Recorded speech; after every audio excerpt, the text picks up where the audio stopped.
Okay, we're live. How's it going, Andra? Hello, everyone. So when did you get home?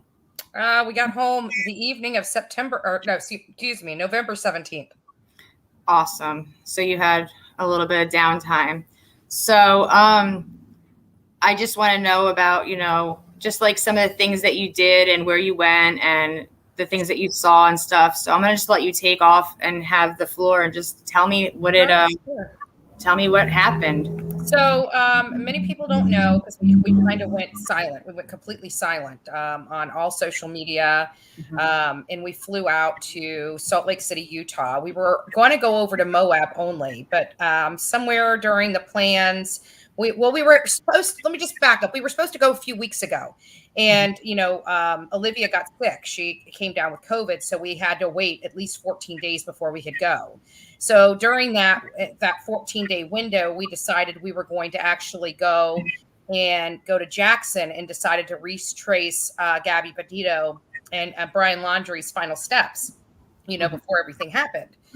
So that's kind of what we did. And, it was a long drive out there. We got to see snow. She put some snow up there because that was the first day it had snowed.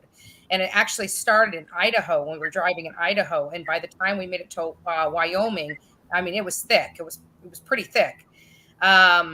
So we were just retracing everything that we were told in the media. We retraced those steps. So we went to Spread Creek, which is in Bridger Teton National Park or National Forest or something to that effect. And we used photos to find, where his van was parked, because that's how we kind of did everything. If you remember, even with Gabby Petito, Brian Laundrie's remains and the tent and everything like that. I mean, we only had photos that we could locate the areas with. And so we had the photo. We did find the place that the van was parked, and it had like wood, like these, I don't know, they're big circle. Sorry, I'm trying to balance my computer on my leg, but they're like big circle wood pieces like this big, but they had no camping on them. There was no parking, no camping in the area that his van was, which we thought was odd right off the bat. And then we get out there, we weren't prepared for the elements. Like, I mean, we had warm clothes and stuff like that, but where her remains were found were quite a distance away and through creeks, and there's literally rocks everywhere, like these big rocks everywhere. They were covered with snow, but there was rocks. And so we went out there. We couldn't get across the stream because none of our shoes were waterproof. We all tried. It was painfully cold on our feet, painfully cold. Every one of us got our feet wet and we just couldn't do it. Olivia stepped up to the plate and she made a run for it, and she got across all the stream, went over there. She started recording. And then when she came back over, she's like, I don't think that was the spot. And so we went to this place called the Hostel in Jackson Hole, Wyoming. That's where we stayed. It was a pretty cool place, but it was one place that had 4 beds for all of us. So we rented, every place that could accommodate, as many people as we had in the group. We had Olivia, her mom, Jonathan, and myself. That's a lot of people, So Olivia and her mom pretty much slept together, and except at the hostel. And then even over at the Bowen, we had 3 beds. It was a pretty cool room. Actually, very nice. We loved it at the Bowen when we get there, but I'll explain that a little later. So we just we were sitting there talking about it. We realized that she didn't quite get it. That was the whole purpose we were out. We worked tirelessly to find the final resting place, or where the remains were found, for Brian Laundrie, and it just didn't feel right for us leaving Jackson, Wyoming, without truly finding Gabby Petito. So before we called it a night, we actually went down the Snake River to Coulter Bay, and then that evening we went to Mary Piglet's. It wasn't until we got to the hostel to turn in for the night that we were all chit-chatting and decided, we really need to go back, and we have to find where Gabby's where her remains were found, her final resting spot. So when we got back to Spread Creek, when we finally plugged in the actual coordinates for where she was, we were pretty surprised how far away from the van and the camping sites that she truly was. Like, she was pretty far. and that's just doesn't, like, everybody's saying there was a tent set up and everything like that. And while there may have been, we found out from a hunter that was out there that the area over where her body was, it's illegal to camp there. And not only that, but who would camp on a bed of rocks? I couldn't find, even though it was snowing, and Jonathan and I disagree on this because it was snowing. We couldn't see whether there was really a clearing for a 7x7, but their tent was a 7x7. And I didn't see any kind of clearing that would accommodate a 7x7 tent over there. I just didn't, without it laying on rocks. So who wants to sleep on rocks? So I don't know. I had a feeling driving over there that it could have been a dumping ground. And I still kind of feel that in my heart, even though we're never going to really know. I just don't believe he walked out there and he killed her. I just think, she was killed and dumped there. Nobody camps that far away from their vehicle. I mean, if you got to go back there for a Band-Aid, if you got to go back there for this, I mean, that's a hike back and forth, it's probably a half a mile round trip. So it would have been a journey for him to go from point A to point B where her body was found. Yeah, it was a distance, and it wasn't just a distance. It was the rough terrain. Like, you had all these rocks, plus you had to cross over multiple streams to get there. We watched Brian Enta, and he was, we were thinking there was a path through these streams. We had no idea you had to walk right into them. I mean, it was a pretty good distance. It took us about an hour or an hour and a half to find out where she was actually at. And we did find the cross. We did find painted rocks. We did find the bag and stuff like that. It was really sad. We took a moment of silence for her. But we were just trying to contemplate, I mean, the question is, did she walk out there willingly, or was this a dumping site? And you have to look at both scenarios, and we will never know the answer. But I'm telling you, to me, and in my heart of hearts, I don't see where they were camping out there. Even if there was a tent up, I believe it would have been staged because of the amount of rocks. Right. Knowing that, I mean, the size, height, and whatnot of both Gabby and Brian, do you think that he physically would have been able to move her all the way over there on his own? Well, this is what I feel. I feel since they've been on this trip, she's lost a lot of weight. She wasn't eating as good as she could have eaten. Jonathan believes she was anywhere between 100 and 110 pounds.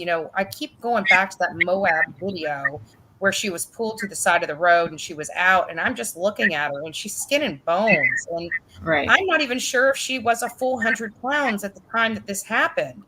And to throw somebody over your shoulders,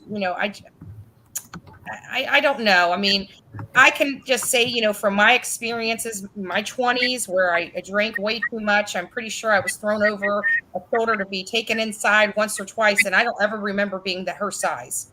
So, we talked to a hunter that was out there. He had wild game. He says, for him, and he's just kind of a slender built guy himself. And he says he can carry 100 pounds. Anything over 100 pounds would wear him down pretty easily because, like an elk's 500 pounds. So it would be 5 loads for him. So you're talking, this is one load one way. Right. And, even if it was 110, would he be able to have drug her over there? And I'm thinking, yeah. I mean, even if he couldn't put her over the shoulders, could he have put her in a tarp? Could he have pulled her by a rope? I mean, there is a possibility of that, Jonathan believes had he moved her any other way besides the shoulder, you would have, some gashes, bruises, and things of that nature post-mortem. And I have to agree with that, but we don't know because we've never seen the autopsy. Right. The police and everybody said that she had been exposed to the elements and animals for so long that there was a lot of damage to the body. So even if there were drag and marks and scrapes, it would be hard to even, confirm it came from Brian dragging her. And it's sad, and I was talking to a friend about it, and I said, I'm really sorry that I speak like this. I said, I don't mean to be so insensitive. I said, but you kind of have to talk about it. And I just don't see. Jonathan believes that there was a clearing big enough for the tent. I didn't see it. under the snow. I really didn't. He was trying to point it out, and I was trying to point in some bushes behind it. But both scenarios could be plausible. But I was just thinking, it's not one of those things like, I don't think she was lured over there to kill her. And here's why: there were so many rocks. Why didn't you just hit her upside the head? I mean, to have enough anger and rage to literally choke somebody to death, that has to be instant. That has to be, right then, right there. It's not something that you can lure somebody out to and just grab a hold of them and choke the life out of them. I mean, to me, that doesn't fit the profile of this at all. And the only blow up that we recall was at Mary Piglet's. So it calls into question, could she have been married or murdered right shortly after Mary Piglet's, maybe before they even drove away, because there was such that scene in front of Mary Piglet's. There's also a debate with that, because we went in there, we had dinner, and we had their food. Their food was what we would consider very good authentic Mexican cuisine. And, we apparently they ate their food and then didn't want to pay because they didn't like their food. Right. They went to walk out, and I guess that's what stirred up the whole thing. And we're trying to decide, was it really about their food or was it about money? Because this place was pretty pricey. The cheapest thing on the menu was like $14. By the time you have a drink, you're looking at I don't know, 40, by tip, $50 bill, for two people that are going cross country and, obviously don't have a whole lot of money for their names, but, and the gas prices there are $3.69, $3.70 to $4 a gallon of gas. Okay. So you're talking about like a lot more money than what we're spending here in Florida. We're complaining here in Florida, but I'm telling you, it's a lot worse there. Right. So we don't know. Those are the things we don't know. So it is plausible. People can use their brain. It is plausible that they got the fight spilled over in the van and he just lost his cool in the van. But the reason why I think he dumped the van and her out there is because I think he relived Moab. They got in a fight in front of the Moonflower, and we're going to circle back to that here in a little bit. But he got in a fight in front of the Moonflower, smacking her in the face. And they drove off and the cops pulled them over. So they got done having an argument, another altercation in front of Mary Piglet's, where she was crying. He was pretty nasty to her. They were refusing to pay for their check. They finally did pay for their check, but they don't know if law enforcement had already been called. He may have just went off on her right then and there. And then like, oh crap, I got to get out of here with this van and her. If I get pulled over, I'm not making it home. We don't know. Right. But I think the altercation at Moab actually triggered this even worse because of the scene that was out in front of Mary Piglet's. Is it possible? And I know there's no answer, so anything's possible. But they had all these heated arguments and whatnot, and they decided to park the van and then take a walk, like a leisurely stroll through the woods kind of thing, and just clear their minds and talk it out, and maybe just be alone and in private for a bit, and then something happened there. Do you think that he could have? It is absolutely possible, and actually, that is what Jonathan.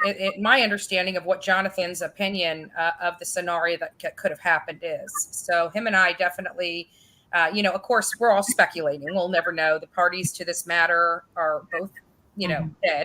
So we're never going to really know. All we can do is speculate at this point and put pieces together. But that is Jonathan's scenario of what happened. And mine's just a little bit different. And the reason why mine's different is because when we were driving there originally, it was like this whole wave came over me. I don't know what it is. Before I even laid eyes on it at the first time, this wave came over me where it said she was dumped there. And I didn't know what I was going to find until I got there, but I was expressing my feelings as we were approaching. So everybody in the van knew I had this. I'm like, I don't know why I'm getting this feeling, but I'm getting this feeling. And then when we got there, we're like, holy crap, like this is really far. This is the rocks, people are talking about this charred, where somebody had burnt something out there and stuff like that. I don't know. I couldn't see it. I did go back and review the videos. I did see what they were talking about, charred wood and stuff.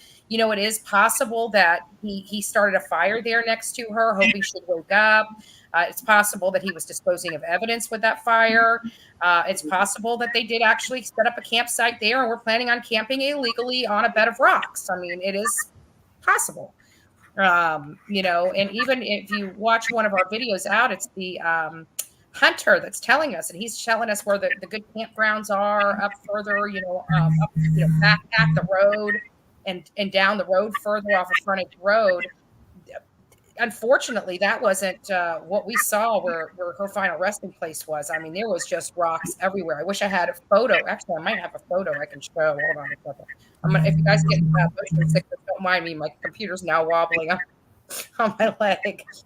But I mean, there's just some serious rocks out here. It was just, I had never seen so many rocks in a place before. And the other thing is there was these big, huge trucks, with huge tires and a bed that they were loading up with rocks and driving down the road on this. I don't know if that was happening at the time that they were there either, and if that was the case, it was definitely not peaceful because you had these huge trucks driving up and down that frontage road. I think it's the name of the road, back and forth every 5-10 minutes. It was pretty, I mean, we had to move the car out of the way and get them out of their way because we were blocking the area where we were parked, where Brian was parked. So I don't know if that had anything to do with it or not, but let me see if I can pull some of this stuff up. So let me just show you this. Maybe that's what we're going to go the other way. So that I can't even get it on here. So that right there is all rocks back here. That's okay. All rocks. This is where she was. And then let me show you some other stuff. I mean, you can see that this is all rocks everywhere. I mean, oops, let me sorry. Right. I mean, it's rocks. It's just rocks everywhere. Sorry, I'm trying to position it so you guys can see it.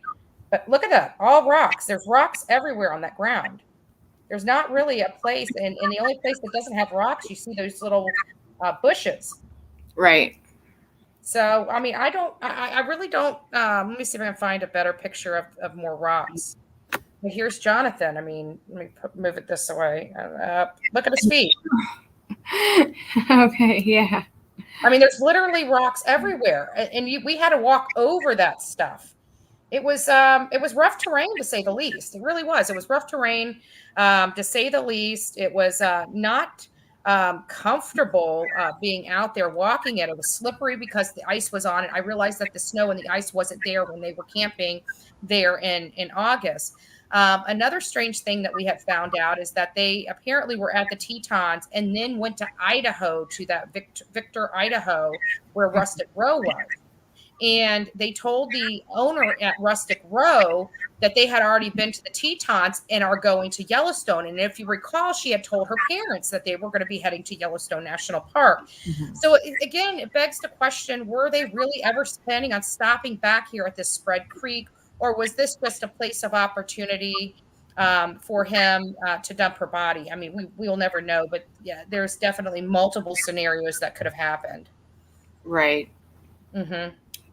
So we did find the Snake River, which was right behind that. We did visit that. We went and visited Coulter Bay, which as we were driving to Coulter Bay, something caught my eye as we were driving back there. And it was like how close in proximity, it was like 20 more miles and he would have been at Yellowstone National Park. So it begs the question, when he dumped her, did he dump the van and just start taking off and walking, just trying to get the hell out of Dodge so he didn't have any law enforcement issues?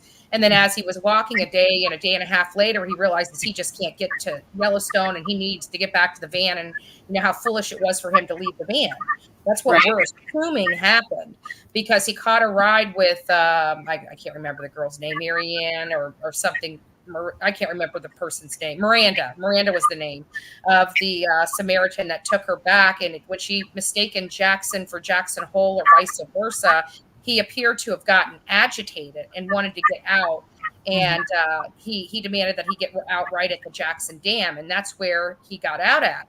We don't know if he disposed of any evidence of the Jackson Dam. We don't know if he was just trying to get a little closer to the van, but he ended up getting a ride with yet another Good Samaritan that took him closer up to the national park, where we truly believe he left the van on the 2-day excursion. And then everybody knows that after he got the van, he came back to Florida, potentially. Jonathan actually calculated the miles and how much time it would cost to drive back here to Florida, and he found about 75 additional hours of driving that are unaccounted for, potentially. And we keep wondering, did he make a pit stop over in New York before finally making his final stop back here in Florida? We don't know that either. That is possible. He stopped at his uncle's house. I want to say in North Carolina. Yeah, something happened where he there was quite a few hours unaccounted for that.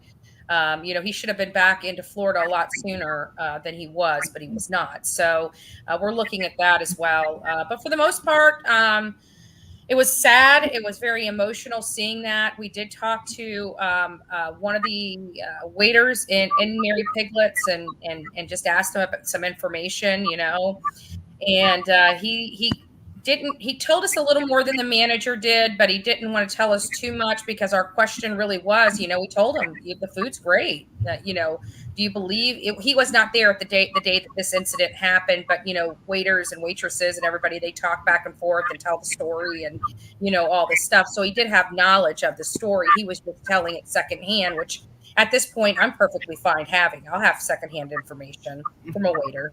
Matt wants me to tell you hi. Yeah. He's in the chat. Yeah. Who? Matt. He's in the chat. He wanted me to tell you hi. Hi, Matt. I miss you guys. But just getting back to that. So he said he couldn't tell him one way or another, but I think we all agreed that, usually if you have bad food, you take a first few bites and you send it back. You don't eat the whole plate of food and then complain about the food after the fact. It just doesn't make sense. It just doesn't make sense. So we also went over to the Fairview Hotel where Gabby stayed while Brian went home to clean up a storage locker, which that whole story is peculiar in and of itself because it seems, Cassie, you were there for the Cassie interview, and it seems awfully funny that, why in the world would he fly all the way home for a storage locker, which sounds a lot cheaper than a storage unit? I don't quite get, and Cassie was so adamant to make sure that we knew it was a storage locker and not a storage unit. I don't quite make it out. Like, why couldn't his parents, if it was just a locker, go over there and clean it out for him? Why would he spend money on a plane ticket to fly home and then turn around and fly back? It just seems like that would have been several months of rental fees in and of itself. I think from what I heard, there wasn't an awful lot in the storage locker to begin with. So I really don't understand why they would have required him to spend all that money to go home and help them move it and then fly back out to where Gabby was. Right. The whole story around the storage locker doesn't make sense, which is why everybody started speculating that he was possibly responsible for Crystal Turner and Kylan Schulte's murder. Mm-hmm. And I'm going to circle back to that here in just a little bit.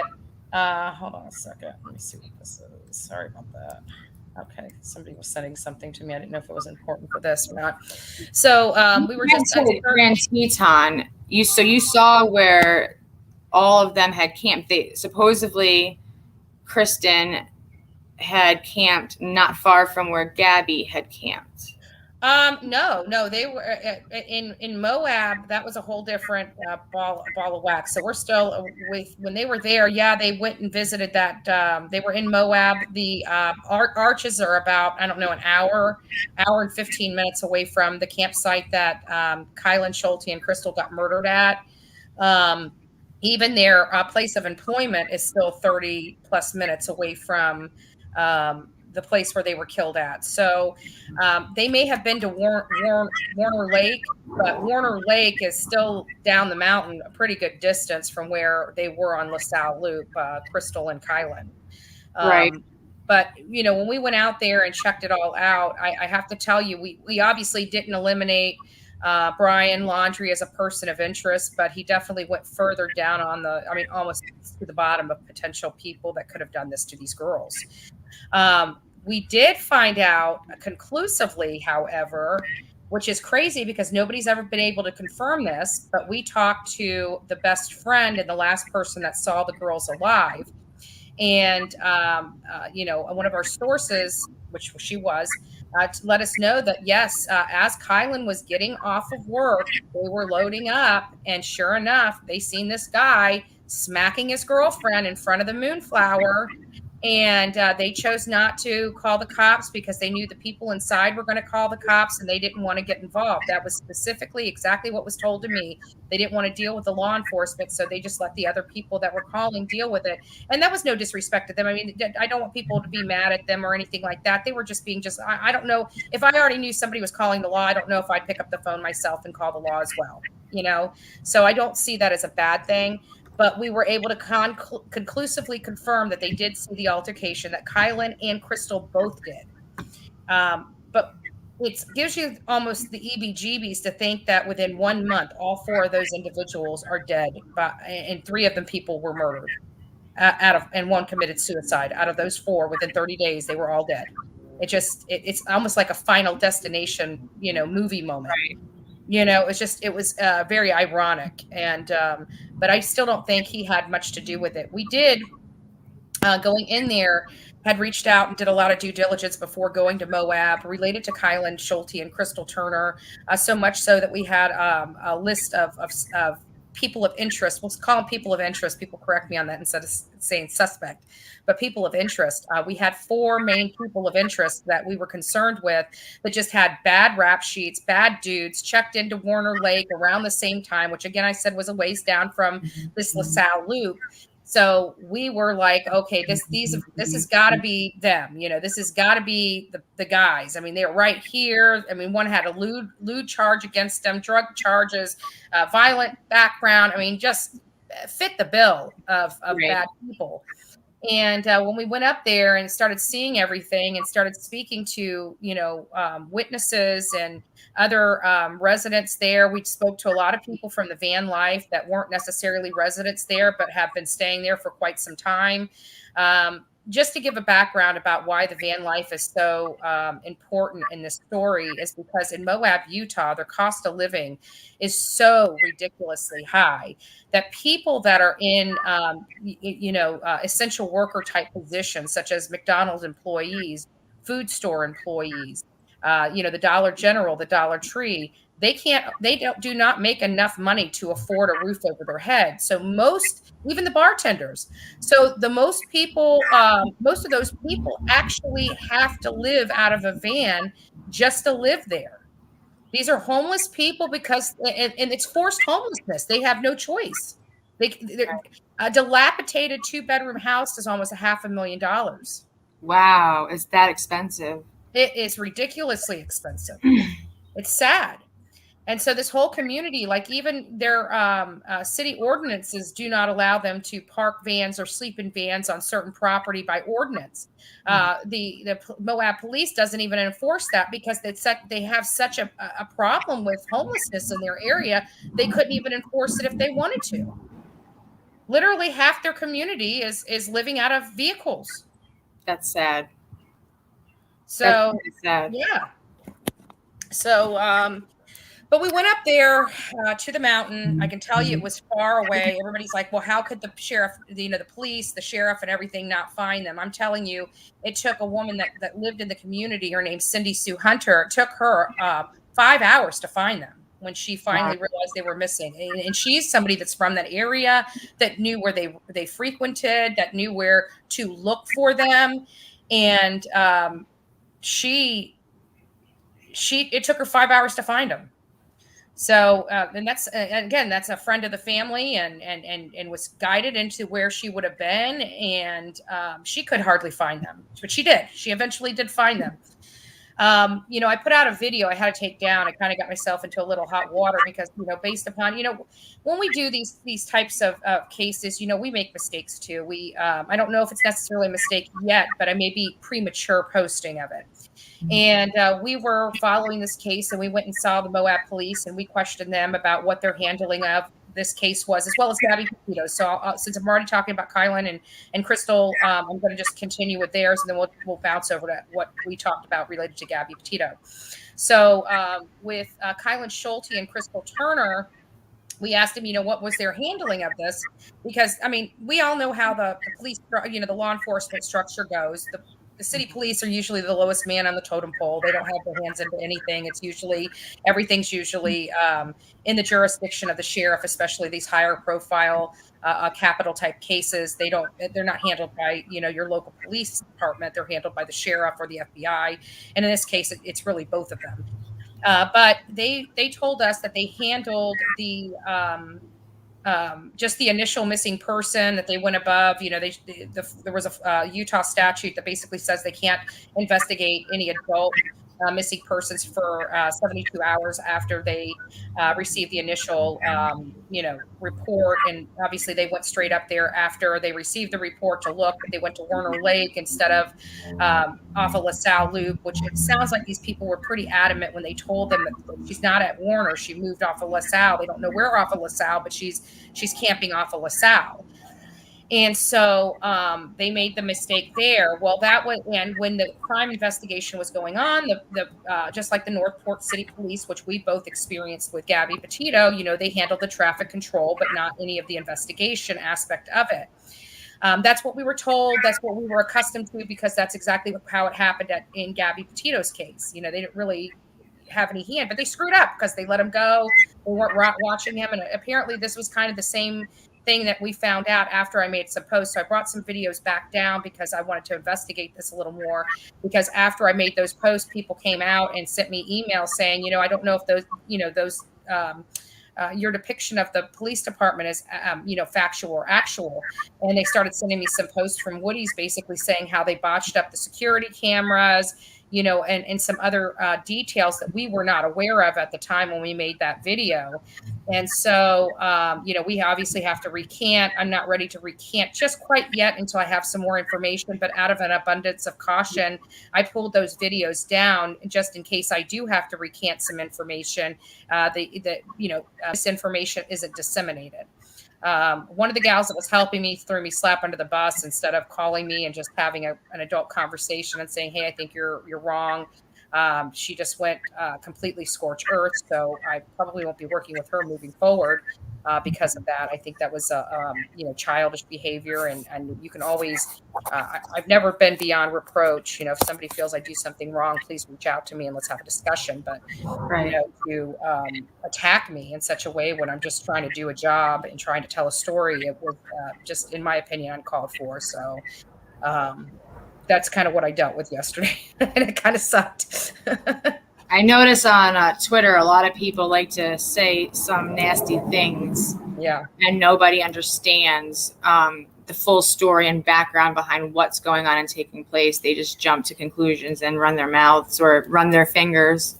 Yeah. Well, you know what? And I have just the opposite experience with Twitter. I've got several thousand followers on Twitter, not as many as I do on TikTok, but my Twitter followers seem to be pretty cool and, love hearing the information. I get very little hate on Twitter. It's but TikTok, on the other hand, man, there's bots and trolls on there, and they do anything just to antagonize an argument with somebody. And it's sad because I think it's because of my past political, which I'm still a very political person, but when it comes to these cases, politics has to take a back seat.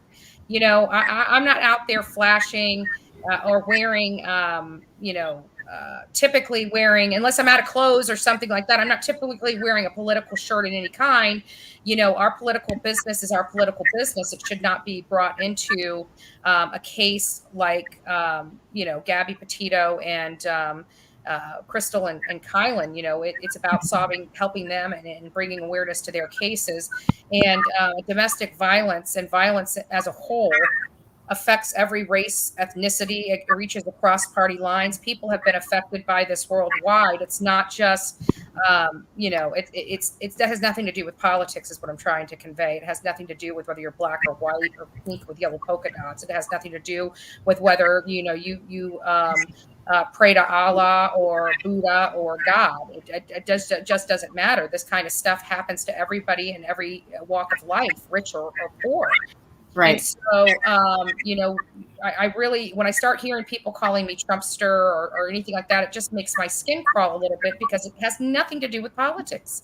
This has to do everything to do with, this is a united cause that everybody should be on board with, in helping these families that, before we found Gabby, we were just seeking answers. We did whatever we could to seek answers, even pulling out bullhorns and showing up and standing out in blistering hot. You were out there with us. I mean, it was blazing hot out there. And then on the cement, it was brutal. But we do what we have to do to try to get answers in any way we can get answers within the law. And with Kylan, we don't have that opportunity because we don't like. We had 4 suspects. Let's put it into perspective. We had 4 suspects going up there, 4 great suspects going up there. We come back with 26. Oh, excuse me, persons of interest. Well, you and I have been in contact the entire time that you were gone, and mostly because I was concerned about your safety and whereabouts. And, you shared some stuff with me, which I promised I would never share, and I never did. But they were some pretty bad dudes. So I was worried about you because I'm thinking, oh my gosh, you got to make sure you text me. Then I'm texting you. Are you okay? Are you still alive? Like, do I need to know anything? And we knocked on the worst of the worst door. And I know you told me you were going to do that the next day. I'm walking around like, oh, I need to hear from Andra. I know. It was so nerve-wracking. I'm telling you, I'm glad it went uh-oh. Sorry about that. You okay? I know you guys, hold on. Let me see if I can get my screen back, my video back. Hold on. Oh boy. I know you can hear me, but I can't see me. What happened to my video? Your camera got turned off on your end. Here we go. There we go. Oh, did it again. Okay, so I need to move the cursor. I think I did that by accident myself. So anyways, where was I? I'm sorry. You knocked on their door. I don't know what's going on with my computer. I don't know. I'm not doing it. Well, my whole computer screen just goes blank. It just blinks out. It's like, what in the world's going on? Right. I have to say that I don't know what's going on, but I have to say, let me do this again. It's just frozen.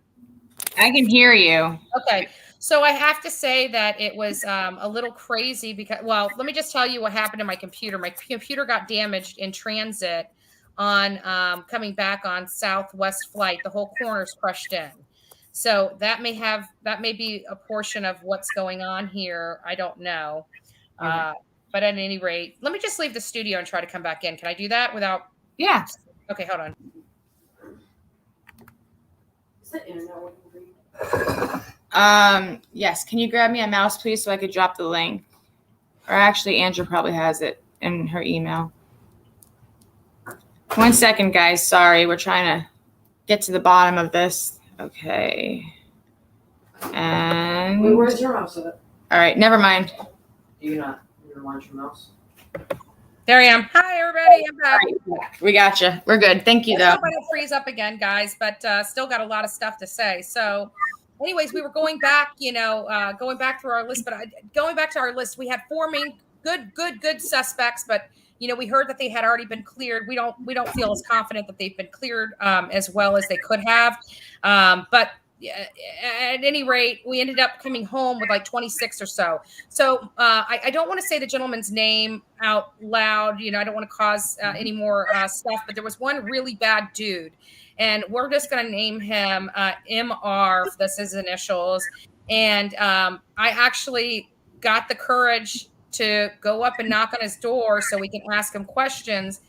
And I got to tell you that few minutes of driving to his house was very nerve-wracking. I'm like, even when we met with the sheriff there, he said, well, Milo Randall, I can't tell you. Anyways, he would probably more likely punch me in my face and all this other stuff. So, I mean, I was like, well, if I got to take one on the chin to have his ass thrown in jail, excuse my language, whatever. It's not the first time, won't be the last time. I'm fine with it. I'm not fine with it, but if that's what I got to go through, it's what I got to go through.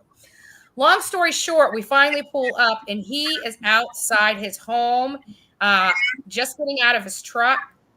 So I walk up to him and I introduce myself and, I basically said, well, you should know why I'm here, because we already know that us coming into town, it was already flourishing all over that town. They knew we were coming. They knew that social media influencers were coming there, and they were telling us that nobody's going to speak to us. They're a tight-lipped community and this, that, and the other, which is wholly untrue. And I will get into that in just a few moments. So anyways, we ended up going up there and asking him a bunch of questions. And one, he was not 6 foot tall at this point in his life. Two, he was not as big and as scary as maybe he once was in a past life when he had received, all these charges that we were looking at and stuff like that. And three, he was walking with a cane. He was just a he looked and sounded heavily intoxicated when I was speaking with him. And I can tell you his coordination probably would not be that of taking 2 firecracker of women on, in something like this. It just, did we rule him out? Of course not. He just went further on the bottom of the list, and we're like thinking, oh crap, here our witness list just goes down to the bottom. What are we going to do? But I have to say, outside of the Moonflower would not cooperate with us. They would not speak with us. We went there twice, and I even got unruly the second time. Like, she was your friend. You've worked with her for 4 years. How do you not? I mean, how do you sleep at night? Basically, like, how can you not help anybody and everybody willing to come out and help? Try to find their murderer. And they're just very lackadaisy and just want this over. It's not over. I mean, there's still a murderer loose. Like, this is not over. And so we couldn't understand their stance on this. And they're like, well, we've been attacked and this, that, and the other. By who? And who cares? And who cares? I mean, you think if I was at a job and we had media there attacking our credibility and this, that, and the other, if I really truly loved my friend, who cares? Tell your story. Tell anything and everything you can. If it had one scintilla of possibility to help, you help. That's my position. Right. They didn't want to help, but I have to tell you that their family truly was the McDonald's employees. They were truly a McDonald's family. Most of the people at McDonald's did not have family members, that lived in the area. So they all took care of each other. If they needed something, they all took care of each other. I can tell you that those employees at McDonald's, they just want help for their friend. They want they want us to use our platforms however we can to find answers. What the most help that we as a community at large can do is, if anybody was in Moab at the time, I can tell you while we were there, everybody was taking pictures of everything. Taking pictures. Obviously, we were there for a different scenario, but we were videotaping everything and taking pictures ourselves. Just normal people that were going there to enjoy a vacation or something. They were all taking photos and pictures. We need photos from August 12th to August 18th that were in that area. So if anybody's watching this, knows anybody that was in Utah, knows anybody that was in the Moab area between August 12th and August 18th that may have video or photography footage, we need that. We need that as soon as possible. And, if you see anybody in the background, you see any vehicles in the background, we need that. If you don't know every single person in the picture, send it in, So that's what we could use from everybody, is just some help on getting video and photography evidence and information to Jason Jensen. I would say Grand County Sheriff, but I don't want to throw them under the bus, but quite frankly, it scares me. They have very limited resources.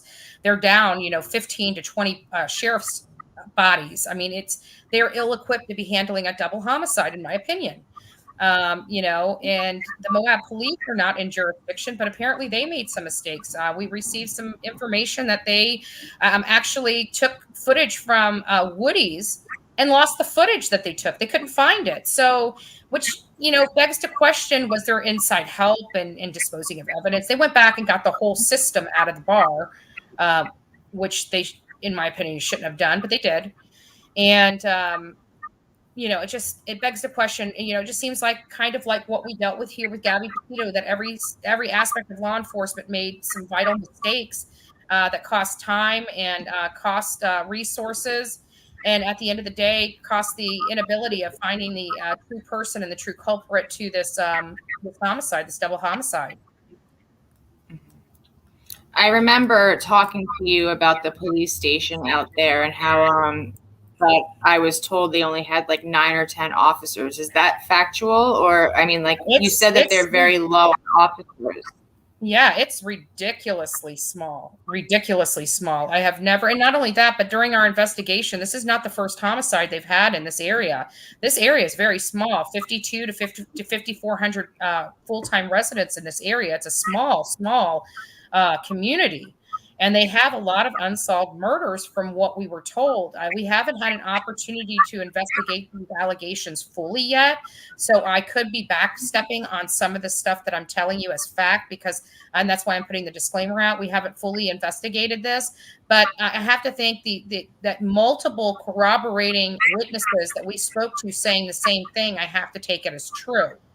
The other thing that we found out was there was a lot of questionable accidental deaths and suicides that were ruled in this area as well, which is very peculiar. For example, someone was telling us, actually, a couple of people told us these same stories. One being that a gentleman was shot in the back of the head, like back here, and they couldn't find a gun, yet they ruled it a suicide. Another one that they ruled a suicide, a gentleman killed himself in his truck, and his truck just went up in flames.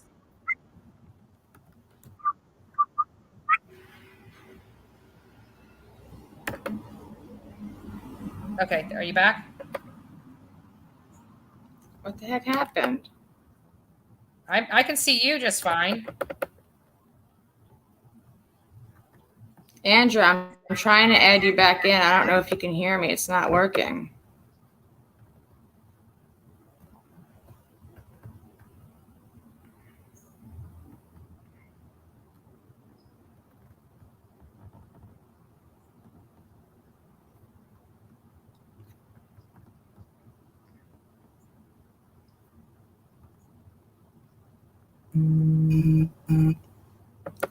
Okay.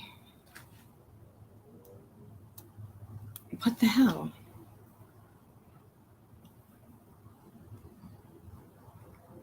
You keep popping up and then disappearing again.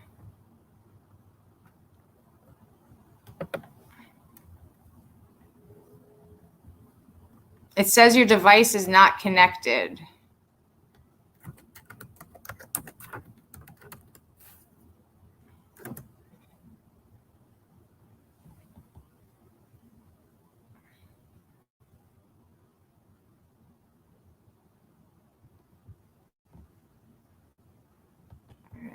Here I am. Stream. Can you see me? I'm on here. All right, there you are. Okay. Yeah, because I was sorry. I have no idea what the heck just happened. I'm having computer issues, but actually, when you were popping me back in and back out, I could see myself just fine on my end. So. You would pop in and then you disappear again. I have no idea what happened. That's weird. That's weird. Might be having technical difficulties, but I can tell you your face is slow on your side. I'm wondering if maybe your internet you might need to go closer to your maybe not. I don't know. Well, yours is the same way actually. It your mouth will move, but your voice comes after. I'm just joking. So you can hear me though. Okay. Is that correct? Mm-hmm. Okay. So anyways, getting back to this, we actually met with the Moab police. The Moab police, took us in. They were very transparent. We sat down and talked to them first about Gabby Petito and about the debacle with, the domestic violence aspect. I can tell you that Moab police has decided to do additional training on domestic violence. They're going to be implementing new policies. My biggest concern at this time was the fact that, I want to make sure that, abused women, that there's almost like a Stockholm syndrome that goes along with a domestic violence where you don't want to put your significant other in jail. You take the blame. You're scared, you're terrified, for this particular purpose. We don't know what Brian told her in that car. We knew that there was an altercation. He knew why he was getting pulled over was not for speeding, because I guarantee he probably was not speeding at the time. And then she jerked the wheel. And so I'm confident that if they were going to put somebody in jail that day, it would have been Gabby Petito, and she didn't deserve to be in jail. And I always want to tell people, this is the international sign for domestic violence. You put your thumb in, you close your hand. You don't have to do it. You can do it very quickly, and just enough to let the officers know.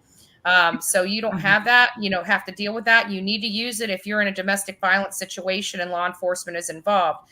Many of you guys know my personal story, and I have gone to jail for my abuser.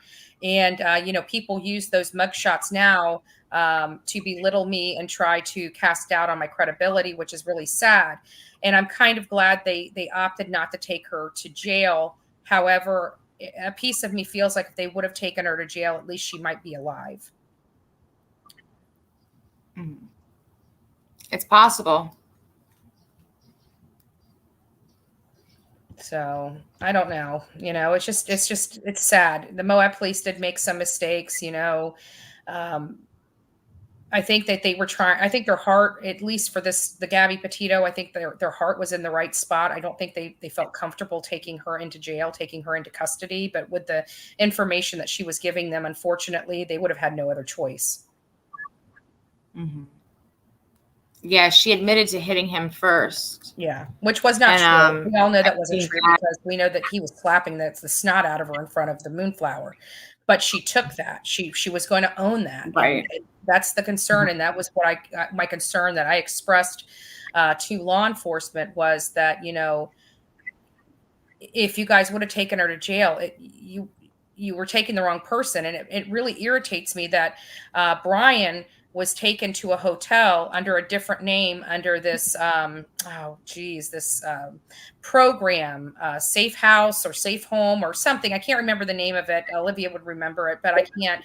And they actually, where they pay for them to stay at the hotel. And ironically, it was the hotel that we ended up booking. The only reason why we booked this hotel, it was the only place that gave us, 3 beds. And we needed 3 beds for all 4 of us. And come to find out, he actually stayed at the Bowen Motel that night as a victim of domestic violence. But again, it still begs to question whether he was the victim or she was the victim. They did not provide him any additional resources but to sleep in a bed. Like, there was no hotline to call. They didn't give him any, to the best of our knowledge, didn't give him any paperwork, didn't give him a caseworker, didn't give him anything that he could have gotten out of the domestic violence situation, except one night in a hotel. And to me, I appreciate the program that does that, but there has to be more resources to actually want to help people get out of the situation that they're in. One night in a hotel does not do that for you. Right. So, but getting back to Kylan and Crystal Schulte, the sentiments of the community are law enforcement made a bunch of mistakes. It cost them time and it cost them suspects. We found in our own, we're tenacious and pit bulls when we get out there, and we found in our own investigation, many people that names were given to law enforcement has yet to even be contacted by law enforcement. One person in particular, I'm not going to say his name, but he has an initial of S, and I'm not going to say his last name, was actually out in the LaSalle area and actually heard gunshots around 1 a.m. The date of those gunshots, he just can't fully remember whether it was Friday, Saturday, or Sunday. He was on a lot of drugs at the time to boot. So that makes it very hard. And then, of course, being 3 months and never once being contacted by law enforcement, your brain just doesn't remember the specific details. But he does remember it. It was around 1 a.m. when these shots rang out. It's just the day he can't remember. Now, if the law enforcement would have reached out to him when a report was provided to them about this gentleman, he may have been able to provide them more detailed information on which day it was. But we were the first person that talked to him about this case. Wow. And that, to me, is nuts. Yeah, they should have contacted all the witnesses and, anybody that had called and made reports. They should have contacted everybody by now. But it comes down to where I believe it's the lack of resources. They just don't have the time. They're making internal decisions of who they think are suspects or witnesses themselves. And that's what irritated me when we were down here with the Brian Laundrie case with, as much as like the water bottle. It ticked me off that they chose not to. We begged them to say, this looks very zen. This looks very like Brian and, Gabby's type of items. and they refuse to take the water bottle. And then they go on, Twitter and basically call us all liars. And so we started slamming them with videos and photos until they had to acknowledge that that was Gabby's water bottle and that they needed it turned into them. And then of course, even with the Gabby Petito case and the Brian Laundrie case, when we found out that the landscape crew mowed around his car the day he dropped it off there at the Myakkahatchee Creek Environmental Park, and yet not one law enforcement officer has spoken to them. What if they had seen Brian Laundrie walking? They never even asked. And these are the problems I have with law enforcement right now. Right. No, I agree with you. It's really fishy that the car was left there for how many days before it was actually reported as an 2 or 3 days. Yeah, abandoned vehicle. Yeah. Mm-hmm. So, I mean, and I think it was the maintenance crew that reported it. No, it wasn't. We actually ran into the gentleman that reported it down at Myakkahatchee Creek Environmental Park because he was walking his dog. And Jonathan and I had been out there every single day, talking with anybody that showed up there. We were just asking them questions. And just through the question asking, we actually ran into the gentleman that reported that car in the park and how he reported it and what he said. And if you recall, the Laundries actually had to change their story from them saying that he left on the 14th to he left on the 13th. And it was because of that gentleman we spoke to. He said that Northport police had reached out to him a second time and did some follow-up and asked him, when was the absolute last time you remember seeing, the earliest time you remember seeing the car? He goes, I don't remember if it was that Sunday. He goes, but I definitely remember it was there by Monday because I called about it. And he told us that around 4:30, the lawn crew came in there and he watched them mow around it. The reason why the lawn crew remembered that they mowed around the car is because a torrential downpour came down as they arrived around 4:30 that Monday afternoon, September 13th. And they remember getting one of their big mowing tractors stuck in the back field and had to pull it out. So, I mean, we just have a lot of lack of training across these, and it's not necessarily a lack of training. I'm sure they got training at one point in their law enforcement career. But the thing is that these smaller police departments don't have murder cases. They don't know the proper procedures and protocols. They're doing their best. But at the end of the day, every single mistake costs valuable time, resources, and potentially a suspect.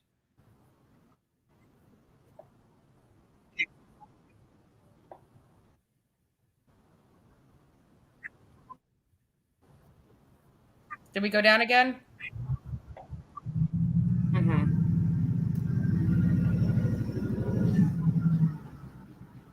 Are we up? I don't hear you. So what? What's the most? Yeah, I hear you now. Okay. What's the most informative information that you received in Moab? Like the most important thing that stuck out to you? So I thought it was very important speaking to the people that were actually out with Crystal and Kylan the night in question at Woody's. We spoke to all their friends that were out with them and the friend that she went and visited after. Can you hear me now? Yeah, I can hear you.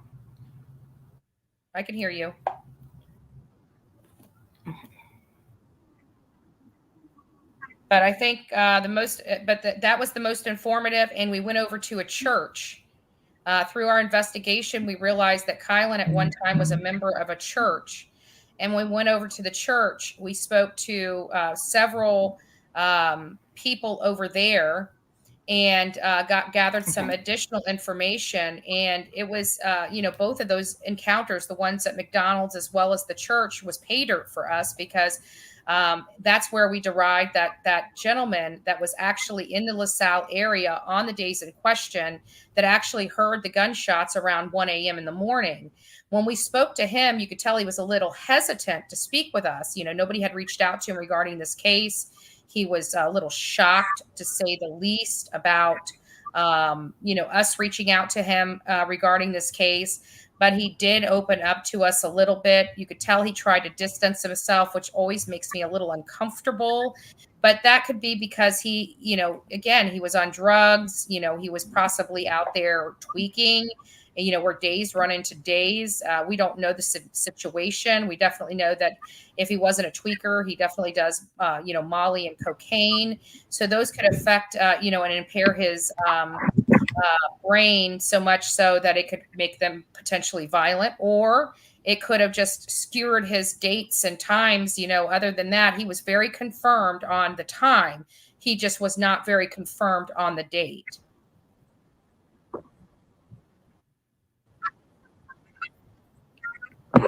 So, and we talked to Cindy Sue Hunter. We got an interview with her. That was very informative. I'm not sure. I mean, we did a lot of interviews. Our main people were the employees at McDonald's, the gentleman that heard the gunshots, Cindy Sue Hunter, which found the body. We had Dell from Salt Lake, a friend of ours that we met online that's been working this and trying to bring, attention to this matter. He met us out there and walked us through what he knew of the crime scene. So, let me try to bring you inside. Okay. Any better? Okay. Are we working better?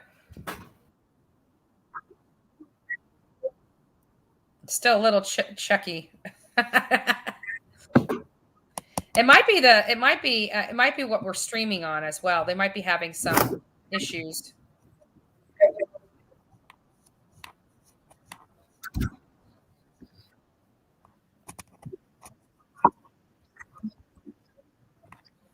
You want me to go out and try to come back in? Is this any better? I'm trying to decide, see if I'm closer to my router, that maybe it'll be better. Yeah. Well, your head's moving much so better. far. Is that Matta here in the background? I wonder why. Okay.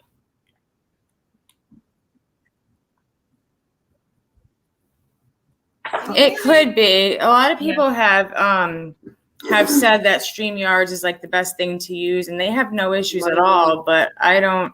I just started using it, so I don't know. I could have settings. No, I think it's all right. Yeah, I can hear you just fine. I mean, your face is not running with your mouth, but I mean that's good. Up for my game as well, so okay.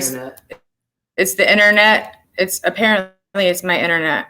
Okay. Well, as long as we can hear each other, I can hear you just fine until that happens. Good. So, yeah. So, but at any rate, it was just a really good that was my trip. son. Hi. Matt didn't make it home yet. He was supposed to come after work, but I don't know. He might have got off late. Yeah, I went to the gym. My son said he probably said hi. To the gym. Thanks, Matt. We appreciate it. No, I'm just joking. I'm joking. So what other questions did you have? That's pretty much it in a nutshell. I mean, we're going to have some great content. Either is yours, so we match.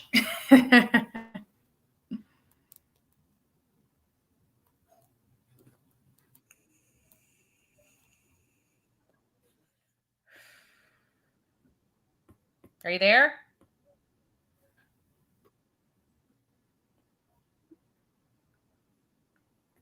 Hello? Can you hear me? Mm-hmm.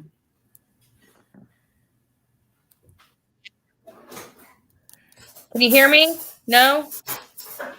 Do you have any?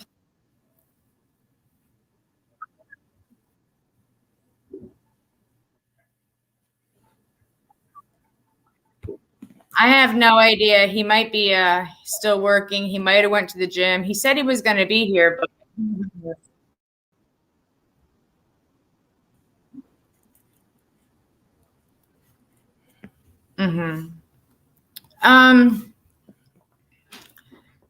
I think you said that you have met some of Kylan and Kristen's family members. How were they with you? Guys, So yeah. the Turner family. The Turner family has been Can you very hear me? gracious. Yes, I can hear you. I can hear you. So the Turner family was very gracious. I can hear you. Oh, I think we have some major lag. I think Your our lips lag's like aren't 30 moving. seconds. Wait, did I?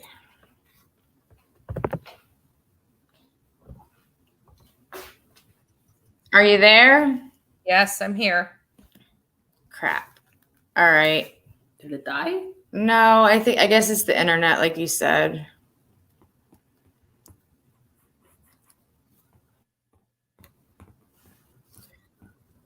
Are you able to hear me, Andra? Yes, I am.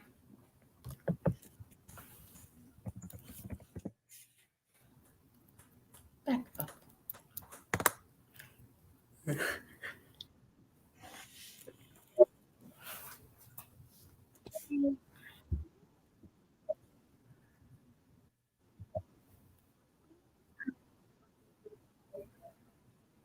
Okay.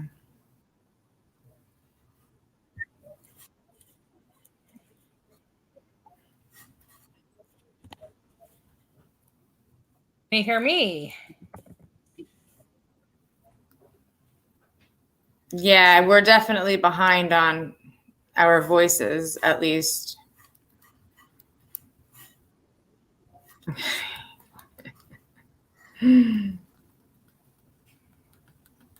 Hey, are you online with anything? Me? I'm online. No, I was earlier and it was just as laggy as that, so I got off. Okay. I rage quit. So it's just me using. It's just me using the internet, I guess. I don't know. Apparently it's been lagging all day, my son just told me, which is just fabulous when I'm trying to talk to somebody. I know, right? Thank you, Cotton Candy.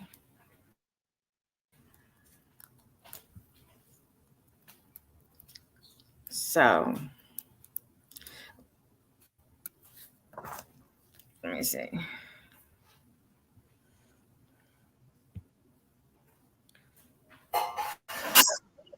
I hear you. I was actually just going to text you. Can you hear me?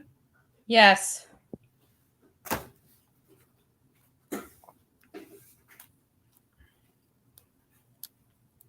All right, Cotton. Love you too.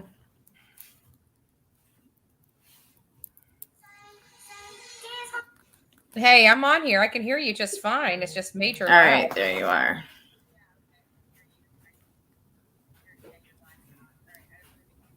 Yeah, I can hear you just fine. It's just that it doesn't sound like you're being able to hear me. All right, I can see you moving again, so.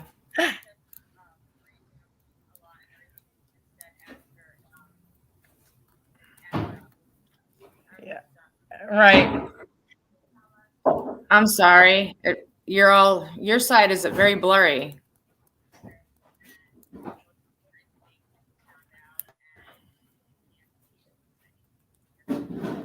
So sure. Okay. So what we're going to plan on doing is I'm going to the summarization of our trip is that there's so many so many more people of interest than we had originally I guess thought. We have to consider that it could have been a passerby. Like in this small town, they have 3 million visitors a year. However, their particular campsite that they had was pretty much frequent. Yeah, okay, I can hear you. I just you're lagging a lot. All right, I just want to make sure you can hear me. I guess while we were out there, I can tell you that it sounded to me like it was a little more personal than not. And so it was just one of those things where we really kind of believe. I mean, the amount of times they were shot multiple times. That's somebody that really wants them dead. And so it begs the question, did they know who their killer was or knew why they were being killed? We also came across some information that, there was a sexual assault in Kylan's past that she was actually going to consider, prosecuting or coming forward to talk about the sexual assault. And we wonder if that person may have done this themselves or hired somebody to do this for them. There's a lot of speculation. So our list has just gotten bigger and bigger through our investigation. So we still have a lot of work to do. The case is still not done. We still have a lot of follow-up calls to make. We still have a lot of everything to do. And so with that being said, we want to go back. I can tell you a week was not long enough. We want to go back. We want to finish this story. We want to help find or facilitate getting information to law enforcement to apprehend the person, because at the end of the day, we in our hearts, in our opinion, at least in my opinion, I won't say everybody in our group has the same opinion, because we just don't. But in my opinion, it felt all too personal. It felt like somebody that blends in with the group, somebody from there. It has this feeling that it is truly a local, and not just a local, either somebody that they've recognized or somebody that they knew personally. Could be a man or it could be a woman. But we feel that there is a killer on the loose in Moab, and that killer is potentially there unless it was from this sexual assault that took place.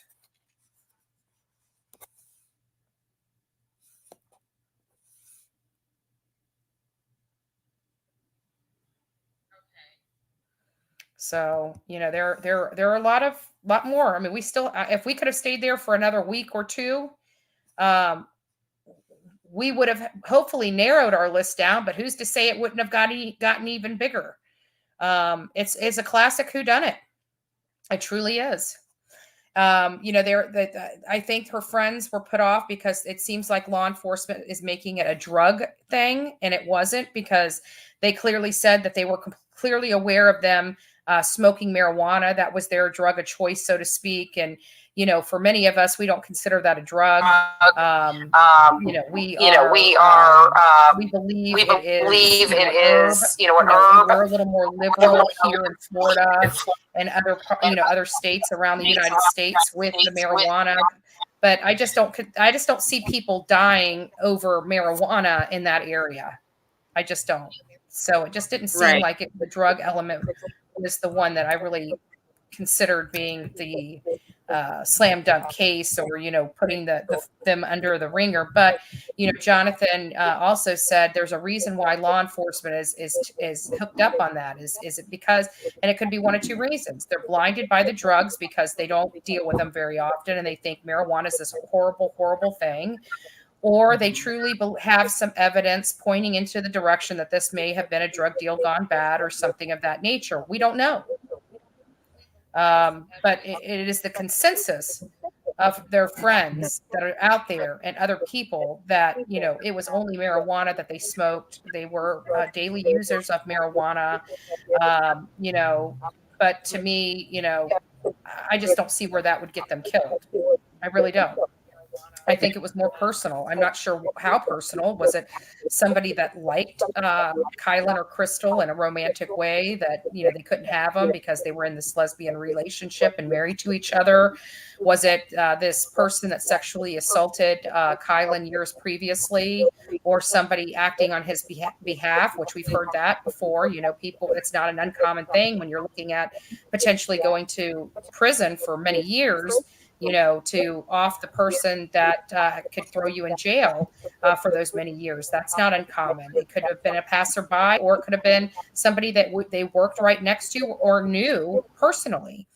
So that's why the list has grown as high as it has grown. But we've still got a lot of work to do. We are moving people down to the bottom of the list, which is where we want to put a lot of people. We put at least potentially 5 people of the 26 that we have down at the bottom of the list.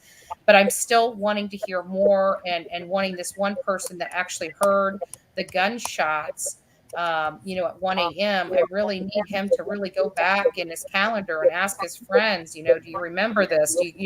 So they have to be able to figure out when the gunshots were heard, which day it was, because it's like, no, it was the night that I met them, Saturday. I said, well, they were actually out on a Friday night. And then he's like, oh, Well, it was the next night after that. And I'm like, Saturday? And he's like, yes, Saturday. And then he turned around and said, no, it was Sunday. So he really just can't remember which day he was, he heard the gunshots.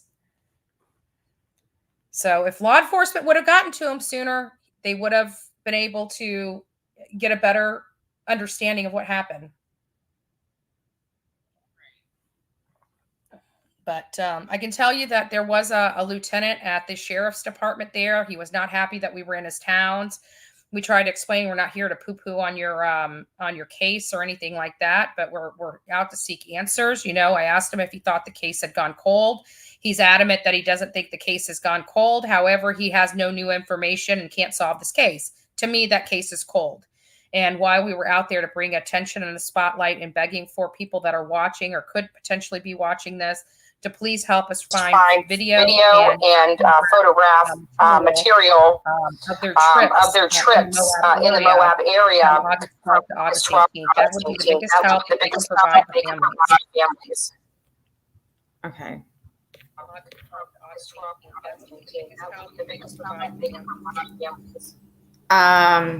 Do you want me to see if anyone in the chat has any questions they want to ask you? Sure. That's perfectly fine. All right. What's up, guys? Do you have any questions that you would like Andra to answer? I apologize about how the stream is going. It kind of stinks that it's been cutting in and out. I want to let everybody know that we had quite a few interviews. I mean, we interviewed a lot of people. I only talked about key people that I thought were pertinent to the case and other information, but you know, those were not the only people that we spoke to. You know, we went out on the streets and started speaking with, you know, people walking up and down the street. So those people we didn't catch names for and things of that nature, but you will see the interviews coming out soon. Right. Okay, I have, do you or Andra think maybe a cop or cops are involved with the murders since nobody is talking? Okay, I have, was that a question? I didn't hear you. Maybe a cop or cops are involved with the murders since nobody is talking. It says, do you, to me, like, Noelle, do you or Andra think maybe a cop or cops are involved with the murders since no one is talking? You know what? To be honest with you, I didn't get that vibe. But at this point, just about every person in that town is a suspect or a person of interest because it's such a small town. It makes you wonder, could it be a police officer, somebody of that nature? Of course, but I don't think. I think it was somebody, like I said, that was associated with the sexual assault that happened when she was a teenager, or somebody that knew them personally, either through their work, their place of employment. I kept asking, did they notice anybody that paid special attention to one or the other? But I keep going back to why Moonflower was so defensive and did not want to speak to us. Do they know more than what they're alleging they know? Is somebody from their work potentially involved in this? You know, it just brings a question because they were so reluctant and actually threw us out of the store on 2 separate occasions because we were asking questions. It just makes you wonder, you know, is something associated with it? You know, we got some leads. There was a gentleman that works there that sells LSD. That's just a weird dude. You know, that's somebody that would be working in connection with Kylan Schulte. You know, did he have an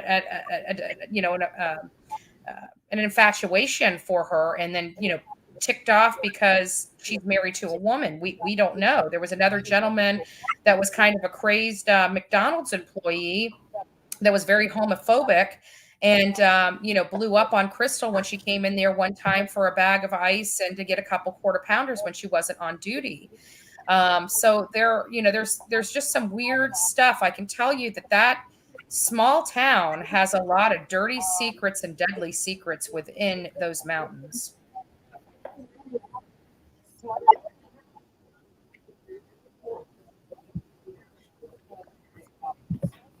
Right.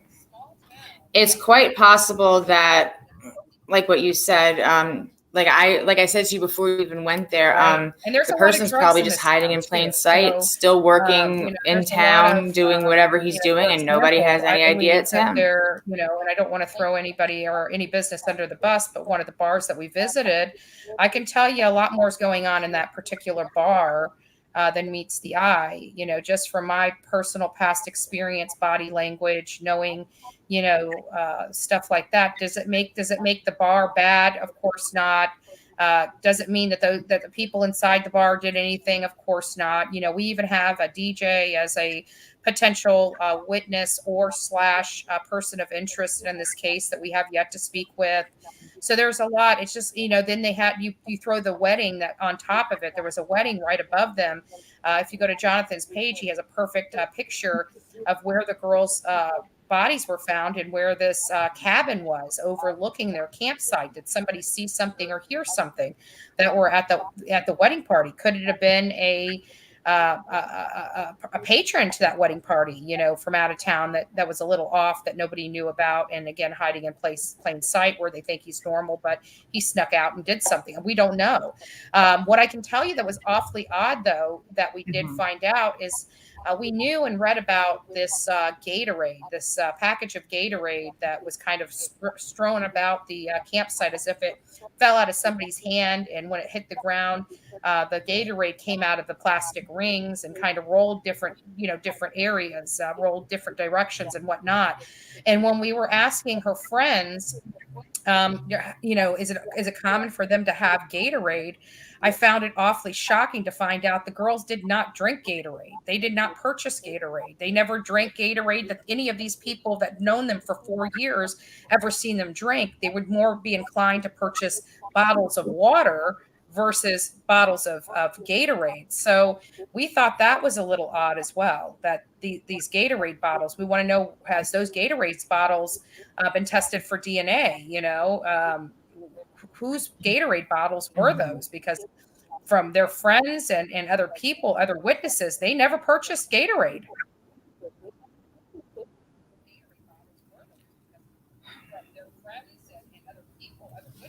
So can you still hear me? Okay, good. Karen wants to know, did Andra sense that people in Moab are afraid, so they don't want to talk? People in Moab are what? Okay, good. People in Moab are afraid to talk, so they're scared, so they don't want to talk. You're breaking up right when you say that word.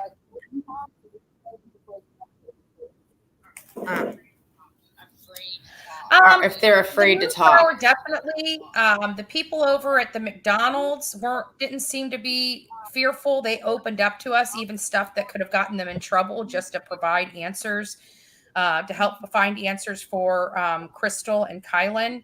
And we very much respect that. And we are not going to be releasing that information because they were doing it in an effort to help their friend, not for any other purpose. And we want to maintain our integrity and maintain our open lines of communication with them. But they didn't seem like they were terrified to speak. We talked to people on the streets. A lot of people did open up to us about this case. We were very thankful when we started getting, and reviewing people's TikToks and Twitters about how everybody was going to basically 86 us and ghost us and not speak to us. When we first started out and we couldn't get any answers from the Bowen Motel and we couldn't get answers from the Moonflower, we're thinking, holy crap, we're going to be 86 and ghosted in this town. But we did break the ice and people started talking. And it was like, once we started talking with this person, they're like, you need to talk to this person. Went and talked to that person. People were opening up. People were telling us stuff. They were telling us information, but not providing us people's names of who they thought. Nobody could tell us definitively, like, this is a creepy guy that gives me shivers, except like one person. And we're looking into that person over a weird text message this person had received. And it's just, that's when we were having this conversation with one of a potential witness that we realized that, it's possible that this person is living among them and knows who they are, because it's such a small town. You cannot live in this town without knowing every single person. And it just begs the question, was it an outsider or was it somebody that's right there in front of your face? And, all I can do is speculate based upon what I know right now. And Right. what I know right now is that it felt personal to me. When I looked at it, it felt ultra personal. And I remember one of my questions to the police is, do you know whether she was involved, a witness of a crime? We didn't find out until the last day. The last day that we were there, that she was potentially going to be going and prosecuting a sexual assault matter from when she was a teenager. And that is a victim of a crime, and a serious crime, a serious, serious crime. And so it makes me wonder, is this person uh, obviously is a person of interest for me and the team. We need to find out who this person is, what their name is, do a background check on them. But there's a lot of possibilities here. I could tell you that all the people that we thought it could be when we first walked into this town are now at the bottom of our suspect or person of interest list, which is devastating. But we were able to move them down to the bottom of the list. We just don't think that they could have done this, and it is still a possibility that they could have, but it just doesn't seem probable based upon the information we have. That's it.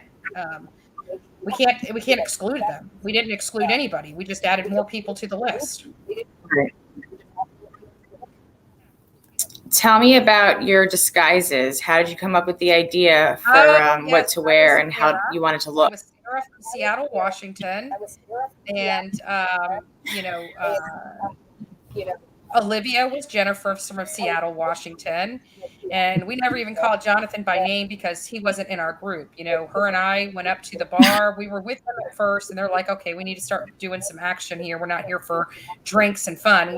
So her and I left Dell and Jonathan, and we went up to the bar, and we were drinking a drink, trying to make our mark. We found a table with some guys playing pool, and we figured, okay, this is our end. Let's go up there and tell them we want to play pool. And so these were kind of they would be very happy to see women like us. So it was very easy to them wanting to play doubles with us versus us just taking over the table.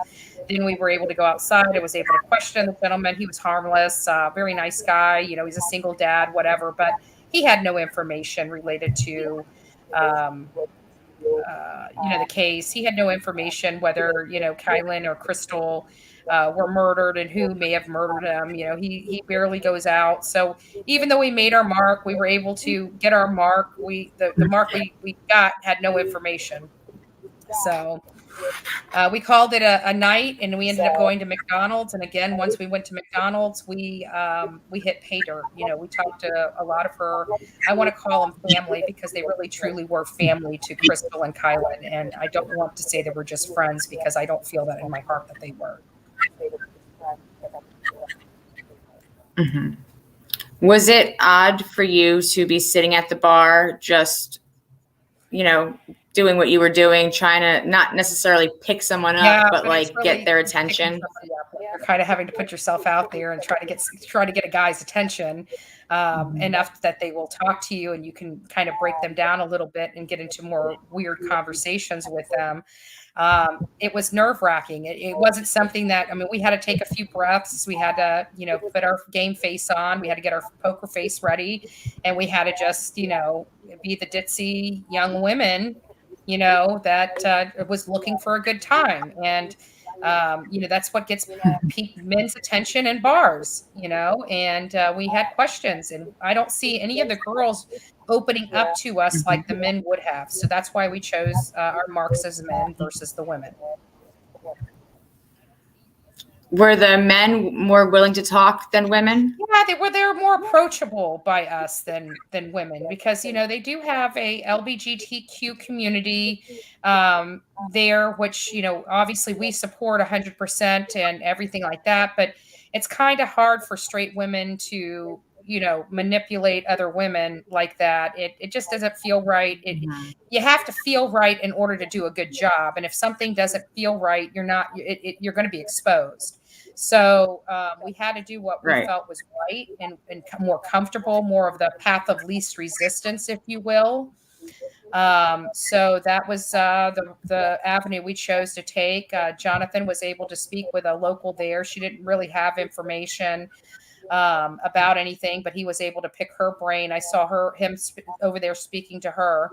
So it was like, we were all kind of on the prowl there seeking answers. But when we came up, after 2 drinks, we realized we were coming up short. We didn't see any point in spending more money there and hanging out with a bunch of people that we weren't going to be provided any information on. So we decided to go to McDonald's. And like I said, we got a lot of information at McDonald's. I kind of wish we would have went there first. We did end up going back to Woody's when it was a lot less crowded, and we did speak to a bartender there, and were able to get some more information about what had transpired on the back end, them turning over evidence and stuff like that. But still no concrete information, no additional persons of interest that we could put on the list or anything like that. But Woody's was okay. But we did interview people there, but we just didn't hit any pay dirt. The pay dirt was when we went to McDonald's and when we went to the church. We were able to extract a lot of information. Gotcha. Safari Dream wants to know if you know anything about the Gatorade that the police officers had offered to Gabby the night that they pulled them over. I feel like every other word. Yeah. I hate this. Safari Dream wants to know if you know anything about the Gatorade that the police officer had offered to Gabby the night that they pulled them over. I didn't even hear that. I didn't even hear about that, because there was Gatorade strung about the campsite. That's the first I heard about, Gabby being offered Gatorade. That's definitely something that we need to look at. Let me write that down, because, Gatorade by an officer, because like I said, we don't know. Gatorade offered by officer. We'll have to review that. That's a little concerning, because like I said, this Gatorade was at the site and everybody was adamant that Gatorade was not the girls. Right. Okay. Since the stream is so crappy, I'm going to end it. And this way, what we have, I don't know how much of what we have recorded is even possible to watch. I'm going to have to rewatch it. But maybe we'll your internet and get that running. If you want to do another live, just let me know. I'm happy to do so. Yeah, that's what I'm thinking. Let's get together another day when you're free, and we'll try to go over some more stuff that we didn't get to talk about today. All right. Well, I love you much. Thank you. You take care, and tell Matt I said hi and give him a virtual hug for me. I will do that for you. Are we going to get together Sunday? Or do you want to let me know? Sunday. Let's get together Sunday. I don't know, about noon or 1, probably closer to 1. It'll be easier for me. All righty. All right. No problem. Yes, ma'am. Right, I will. I love you too. Bye.